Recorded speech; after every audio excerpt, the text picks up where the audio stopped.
네, 안녕하세요. 이제 우리 교육과정 A 1번부터 보도록 하시겠습니다.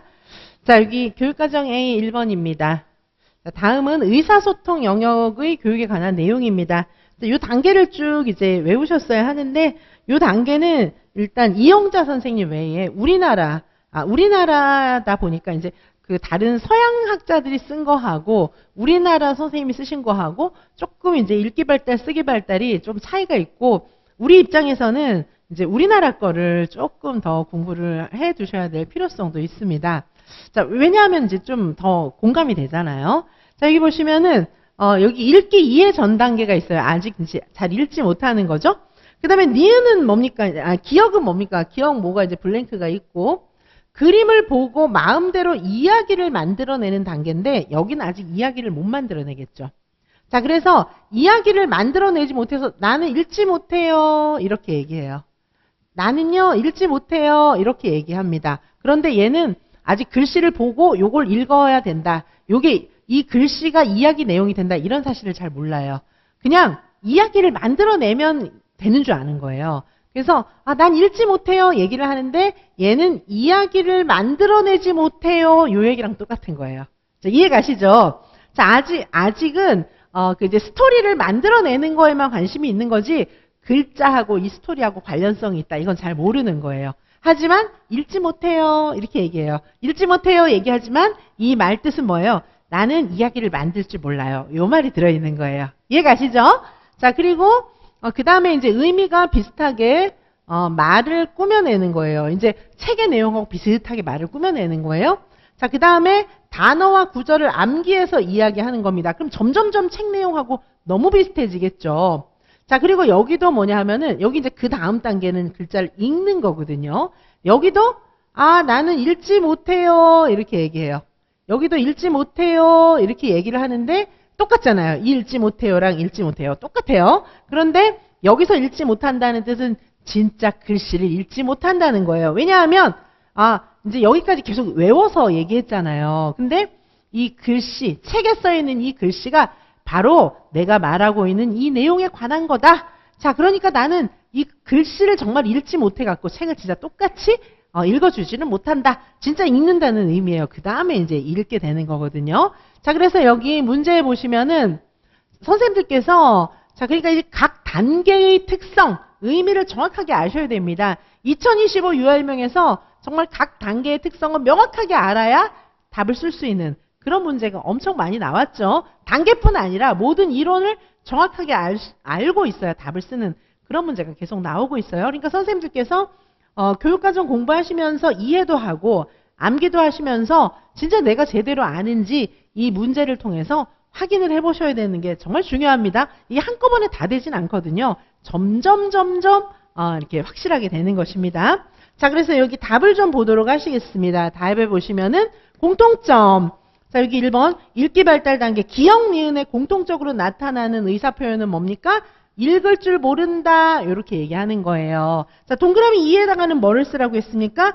기억 니은과 같은 의사 표현이 나타나는 이유. 읽을 줄 모른다. 이렇게 말을 하게 되는 이유가 뭐냐는 거죠. 각각 다르잖아요, 그거는. 자, 기억은 이야기 구성 능력이 없기 때문에 읽지 못한다. 이야기를 나는 만들어내지 못해요. 요거예요. 그런데 니은 같은 경우에는 진짜 글자를 읽어야 한다. 글자를 읽어야 이 얘기를 할 수 있어. 근데 난 글씨를 못 읽어서 얘기 못해요. 난 글씨를 읽지 못해요. 진짜 글씨를 읽지 못한다는 거예요.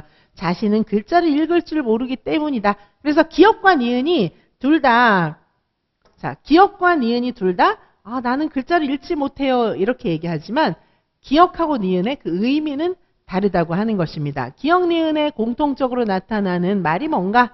그 다음에 기억과 니은에 요런 읽지 못해요. 요런 공통적인 의사 표현이 나타난 이유를 각각 설명하시오. 요런 문제입니다. 최근 기출하고 너무나 유사한 그런 내용이죠. 자, 그리고 여기 이제 지금 말씀드린 그런 단계가 여기 쭉 나와 있어요. 자, 그래서 우리가 이제 맨날 서양 학자들의 그런 발달 단계, 읽기 발달, 쓰기 발달, 서양 학자들 거를 많이 외우는데 우리나라 국내 학자들 것도 이제 중요합니다. 자, 그 다음에 나를 보도록 하시겠습니다. 나가 또 있죠. 여기 나 지문입니다. 나 지문에서는 이제 쓰기 발달 단계인데 요건 디귿과 리을을 그냥 채워 쓰는 것입니다. 요거를 이제 선생님들께서 우리말 발달 단계 그런 것도 아셔야 되기 때문에 한번 내봤습니다. 자, 미분화 단계, 그다음에 극적거리기 단계. 여기는 한두 개의 자형이 우연히 나타나는 단계. 한두 개의 글자가 우연히 나타나는 거예요. 여기는 이제 의도적으로 나타나는 거예요. 진짜 쓰는 거예요. 그렇죠? 바나나, 여기서 바나나 이렇게 돼 있는데 바자는 쓸 줄 아는 거예요. 이렇게. 그렇죠? 이건 진짜 이제 바자를 아는 겁니다. 자, 여기 이제 이건 우연히 나타나는 경우도 있다는 것이죠. 자, 글자의 형태가 나타나고 가끔은 자모 방향이 틀리거나 부분적으로 틀리는 단계. 이렇게 이제 가고, 자, 그 다음 단계는 뭡니까? 그 다음 단계는 이제 부분적으로만 틀리다가 단어를 쓰고, 이게 이제 우리말이기 때문에 좀 공감하실 거예요. 단어 쓰기, 문장 쓰기, 이런 것들이 나타나는 형태입니다. 자, 그래서 여기 이제 답을 좀 보도록 하시겠습니다. 자, 요거는 이제 요대로 또 외워두셔야 되겠죠. 지금 여기 단어 쓰기, 문장 쓰기. 자, 요거는, 이영자쌤 외에, 우리말에 대한 그런 내용입니다. 다른 거는 전부 다 이제 영어적인 그런 거죠. 자, 이렇게 보실 수 있겠습니다. 자, 그 다음에 이제 3번 문제 보도록 하시겠습니다. 자, 3번 문제는 보시면, 자, 자모의 그런 음가의 대응 규칙이 학습되어 있는지 일단 확인을 좀 해보고, 자음 모음, 이런 것들을 확인해 본다. 자, 그리고 발음의 원리 익히기, 각 자음 이름, 음가, 여기 이제 자음 이름, 기역, 니은, 야, 기역은 니은은 느, 야, 이 두 개 합하면 가, 음가를 안다는 거죠. 자, 이런 거 이제 한글 파닉스를 안다는 거예요. 자, 자모 이런 거 알고, 그 다음에 글자를 분해하고, 그 다음에 여기 이제 소리가 합쳐지고, 이런 것들을 다 아는 거예요. 음운인식 너무 정확하게 한다는 얘기죠. 게다가 사전 찾기 연습까지. 자, 요즘에, 이제 우리가 지금, 놀이 중심 그런 교육 과정이지만, 이제 총체적 접근, 발음 중심 접근, 요거 두 개를 합한 균형적 접근법이 언어 교육에서는 이제 대세를 이루고 있어요. 그래서 놀이 중심, 유아 중심 교육이지만은 그럼에도 불구하고 이런 식으로 이제 발음 중심 교육도 굉장히 중요하게 생각하고 있다는 걸 좀 기억을 해주시고요. 자, 여기 보시면은 언어교육 접근법, 다에 나타난 언어교육 접근법의 명칭. 지금 나타난 언어교육의 접근법은 여기 이제 총체적인 거는 전혀 안 나타나 있잖아요. 이런 발음 중심도 굉장히 많이 녹아 있다는 거죠. 요즘의 교육과정 안에. 의사소통 영역에 놀이 중심인데 맨날 총체적만 하면 되지. 왜 이렇게 발음 중심도 하지? 균형적 접근이기 때문에 요 자체는 그죠? 요 자체는 발음 중심 접근법에 해당하는 거겠죠. 요 자체는 자, 발음 중심에 해당한다. 이렇게 볼 수가 있겠습니다. 왜냐하면 자모라든지 이런 거 한글 파닉스 중심으로 음운인식 이런 것들을 가르치고 있잖아요. 자, 이런 거는 이제 발음 중심 접근법이 되겠습니다. 자, 그래서 동그라미 1에는 발음 중심 접근법 이렇게 쓰시면 되겠고요. 그 다음에 동그라미 2에 미음을 통해서 어린이가 학습할 수 있는 것 한 가지. 자, 미음은 뭐예요? 사전 찾는 연습. 사전을 진짜 엄청 많이 찾는 건 아니지만은 나비 요 정도는 한번 찾아보는 그런 연습을 해볼 수가 있겠죠. 요즘에는 이제 유아들의 학습 수준이 되게 높은 아이들도 많아요. 근데 이건 막 강요하지는 않는 거예요. 이제 한두 번 이렇게 해보면은 좀 이제 한글에 대해서 자모를 잘 아는 아이들에게는 도움이 되고 잘 모르는 아이들은 또 요새는 이제 비고치기 방식으로 협동학습으로 이제 글씨라든가 이런 것들도 잘 하는 애가 잘 못 쓰는 친구를 가르쳐 주기도 하고 이럽니다. 자, 그래서 한 번 정도는 이제 해볼 수 있는 그런 방식으로 요즘 나오는 유아교육 책, 의사소통 영역 대학 교재에 이런 사전 찾기까지 나와 있는 책들이 조금 있습니다. 자, 그래서 또 이제 그런 선생님들이 출제하러 들어가면은 시험 문제 낼 수도 있겠죠, 그렇죠? 굳이 아이들이 잘하면 말리진 않아요. 일부러 막 안 되는 애를 끌어가지고 가르치고 이러진 않지만은 어느 정도 할 줄 아는 애들이 있으면 그거에 맞게끔, 그렇죠? 성장하게 도와주는 게 맞겠죠? 사전 찾기는 반드시 이익이 있다는 거죠. 이게 어떻게 돼 있습니까? 자모 따로따로 나누어서 순서대로 돼 있잖아요. 그래서 이게 진짜로 음운인식 공부에 굉장히 도움이 많이 됩니다. 사전 찾기 연습을 하면서 글자 구조에 익숙해지도록 할 수 있는 방법이 있다. 이렇게 설명을 하고 있고, 자, 이 문제에서 여기 미음을 통해서 지금 디귿에 나타난 언어교육 접근 방식, 지금 읽은 접근 방식은 당연히 이거는 이제 발음 중심이 되겠죠. 발음 중심이고, 그 다음에 미음을 통해서 학습할 수 있는 것은 무엇이 있을까? 뭐 의문인식 관련된 거 학습한다. 이렇게 쓰셔도 괜찮겠습니다. 자, 저는 이제 굉장히 자세하게 설명을 했습니다. 어떻게 설명을 했냐면, 사전을 찾으면서 우리말의 초성, 중성, 정성, 초성, 중성, 종성. 그래서 이게 이제 음소들이 조합해가지고, 이게 이제, 음절, 또 음절이 조합해서 낱말 단어가 되는 이런 것들을 이제 한글, 우리 국어사전을 찾으면서 이런 걸 경험할 수가 있잖아요. 자, 그래서 이게 이제 의문인식이 발달할 수 있다. 뭐, 이렇게 이제, 답을 쓰시면 되겠습니다. 의문인식 공부를 하는 방법은 여러 가지가 있겠죠. 사전 찾는 게 너무 재밌으니까 한번 해보자. 사전 찾기 꼭 성공 못하고 한 번에 다 실패해도 좋아요. 하여튼 한번 찾아본다. 이러면 초성, 중성, 종성에 관심을 가질 수 있을 것입니다. 그리고 이제 뭐 따로 선생님께서 만든 그런 이제 유아용 그런 몇 개의 단어만 들어있는 낱말 사전, 낱말 카드 이런 것들을 활용하셔도 괜찮겠습니다. 자, 어쨌든 자, 그래서 아이들은 지금 이제 여기 나타난 그런 언어교육 접근법은 발음 중심 접근법이죠. 자, 발음 중심 접근법의 그런 순서입니다. 자, 요것도 한번 좀 봐주셔야 되겠죠. 자, 음가 대응 규칙도 알고, 발음의 원리, 자음이라든가, 자음의 음가, 또 이름, 모음의 음가, 이름, 이런 것도 알고, 그 다음에 이제 조합도 해보고, 분해도 해보고, 자, 이런 활동을 하는 것입니다. 마지막으로 사전 찾는 연습을 해보는 거예요. 자, 사전 찾는 연습을 하면서 아이들은 음소, 낮자, 단어, 문장, 이야기 이런 식으로 진행되어가는 상향식 접근 방법을 접해볼 수 있다는 거죠.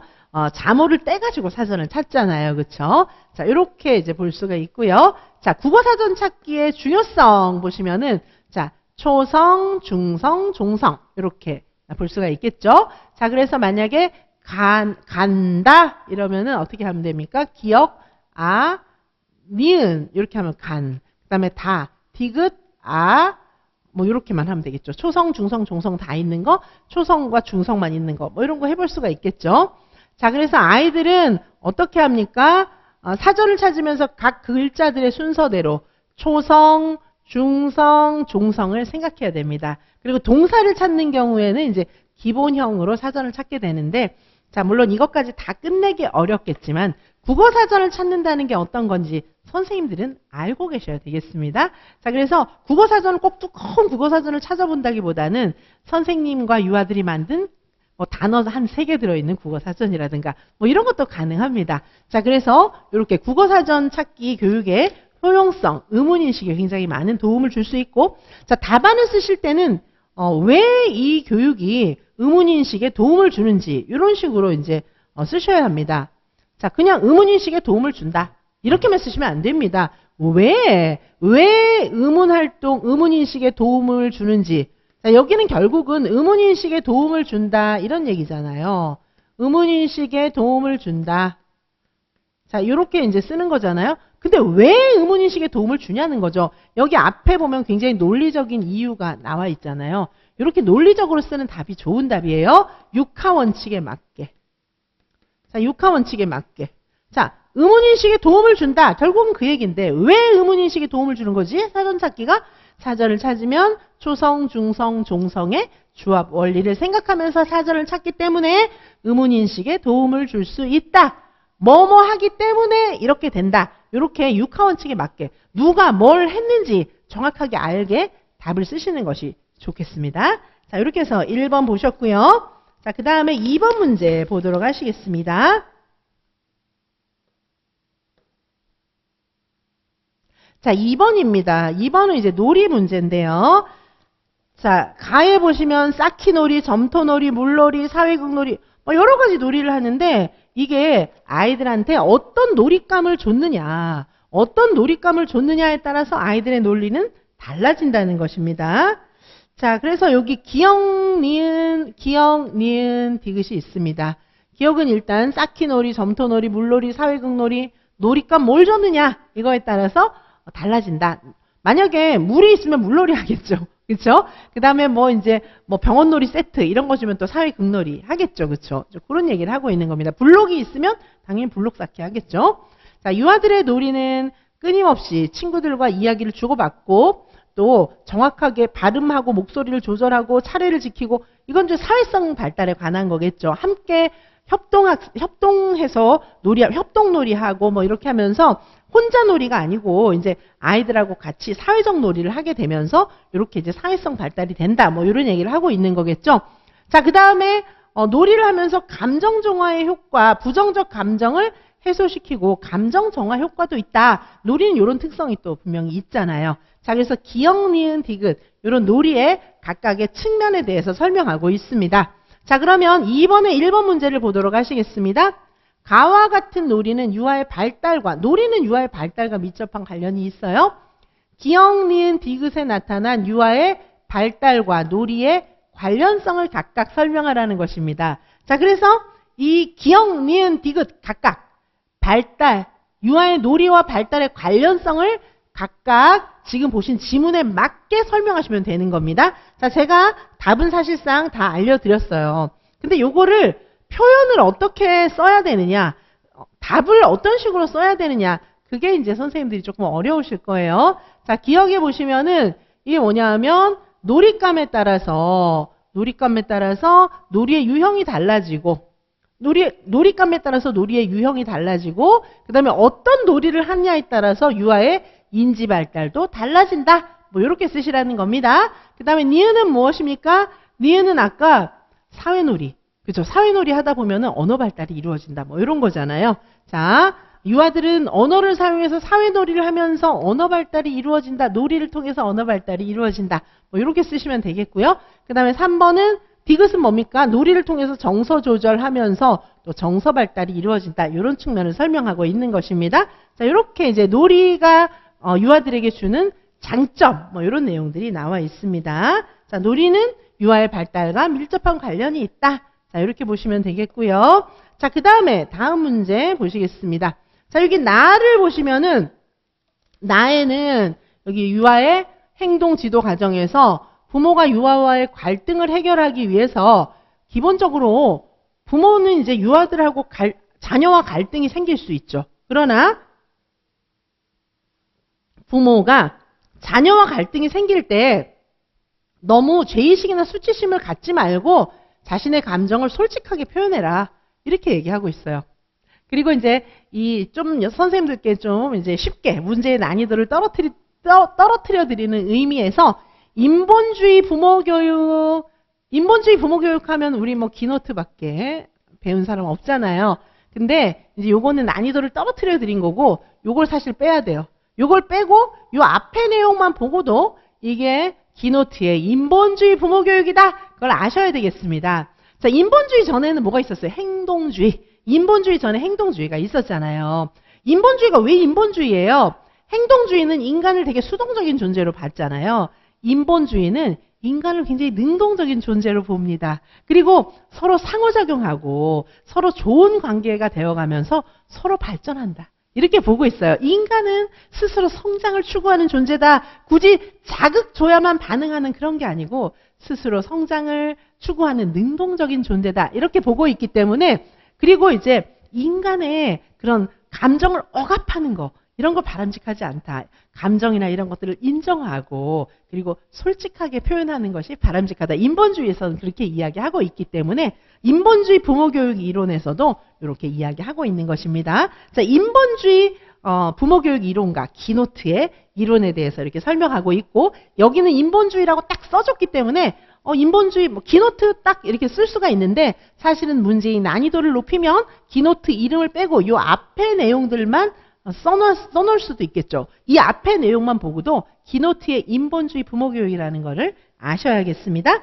자, 그러면 요런 이제 기노트의 인본주의 부모교육 입장에서 부모교육 프로그램의 4단계, 그러니까 기노트가 제시한 부모교육 프로그램의 4단계 중에서 1, 2단계를 설명하시오.